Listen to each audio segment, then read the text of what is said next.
కొప్పరపు కవుల సభల్లో ప్రత్యక్షంగా పాల్గొని పరవశించిన మహాకవులను మహాపండితులను కావ్యకంఠ తలుచుకుందాం. వేటూరి ప్రభాకర శాస్త్రి గారిని తలుచుకుందాం. వేటూరి ప్రభాకర శాస్త్రి గారు అంటే వేటూరి సుందరరామూర్తి గారికి పెదనాన్నగారు, మహాకవి, మహాపండితుడు, జాను తెలుగుకి ఆయనే. ఈరోజు అన్నమయ్య గురించి మనం మాట్లాడుకుంటున్నామంటే, అన్నమయ్య పాటలు మనం పాడుకుంటున్నామంటే దానికి మూలంగా నిలిచిన వారు వేటూరి ప్రభాకర శాస్త్రి గారు. వారు మద్రాసులో ఉండేవారు. కొప్పరపు కవులు మద్రాసులో అనేక అవధాన సభలు, ఆశకవిత సభలు వాళ్ళు చేశారు. అప్పుడు ఆ సభల్లో వేటూరి ప్రభాకర శాస్త్రి గారు స్వయంగా పాల్గొని కొప్పరపు కవుల్ని, తిరుపతి వెంకట కవుల్ని ఒకరికొకరికి పరిచయం కూడా చేశారు ఆయన. కొప్పరపు కవుల్ని, తిరుపతి వెంకట కవుల్ని ఒకరికొకరికి పరిచయం చేసిన వారు మొట్టమొదటి వాళ్ళు ఒకరు వేటూరి ప్రభాకర శాస్త్రి గారు, రెండో ఆయన కృత్తాళ పీఠాధిపతి విమలానంద భారతీ స్వామి వారు. ఈ వేటూరి ప్రభాకర శాస్త్రి గారు ఏమన్నారంటే కొప్పరపు కవుల అవధాన విధానం చూసి వాళ్ళ గురువు గారికి ఉత్తరం రాశారు. అంటే చల్లపిల్ల వెంకట శాస్త్రి గారు బంధంలో ఉన్నారు, ఉత్తరం రాశారు. అందులో కొప్పరపు కవుల్ని ప్రభాకర శాస్త్రి గారు అద్భుతంగా వర్ణిస్తారు. ఆ అద్భుతంగా వర్ణించిన వాటిలో 2 పద్యాలు మనవి చేస్తాను. ఈ 2 పద్యాలు తెలుసుకుంటే కొప్పరపు కవులు ప్రతిభ, కొప్పరపు కవులు ఏంటో మనం తెలుసుకోవచ్చు. ఆ 2 పద్యాలు. నాల్కతుదన్ నిరంతరము నాట్యము సల్పుటకీ సహోదరుల్ పలుకు వెలందినెట్లు తొలిబామున గొల్చిరో చెట తేనెయలు చిలికిన ఎట్లు విందసకు చెప్పిన పద్యములెల్లా వక్ఫరే పలికిన పలుకులన్నీయును పద్యములయ్యడు ఏమి చెప్పుదును. వీళ్ళు పలికిన పలుకే పద్యమవుతుంటే వీళ్ళ గురించి ఏం చెప్తాము?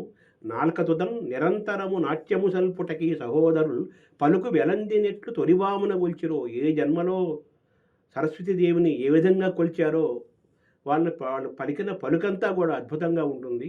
పలికిన పలుకులన్నీ ఇన్ని పద్యములయ్యడు ఏమి చెప్పుతున్న వారు ఆశకవిత వేగం గురించి ఎలా చెప్పగలుగుతాము? ఏమని చెప్పగలుగుతాము?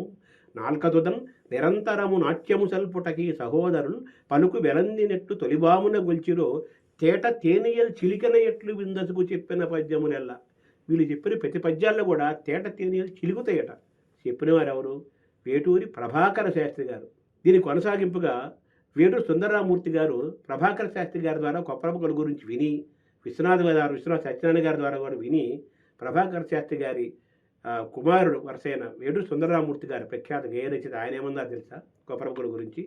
అరకప్పు కాఫీ దాగి ఆకలి తీర్చుకునే అర్భకుల అరతెలుగుతనానికి అందరి అవధాన సాగితీ గగనంలో మెరిసే ఇరుతారలు కొప్పరపు కవులు అన్నాడు.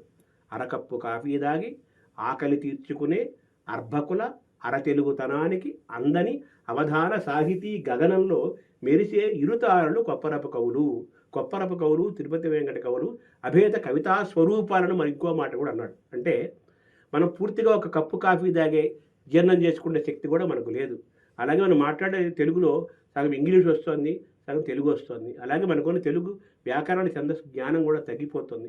ఇటువంటి కాలంలో, ఇటువంటి తెలుగు ఉన్న పరిస్థితుల్లో అరకప్పు కాఫీ దాగి ఆకలి అంటే జ్ఞానమనే ఆకలి, అరకప్పు కాఫీ దాగి ఆకలి తీర్చుకునే అర్భకుల అరతెలుగుతనానికి అందని సాహితీ గగనంలో మెరిసే ఇరుతారలు కొప్పరపు కవులు అన్నాడు వేటూరి సుందరరామూర్తి గారు.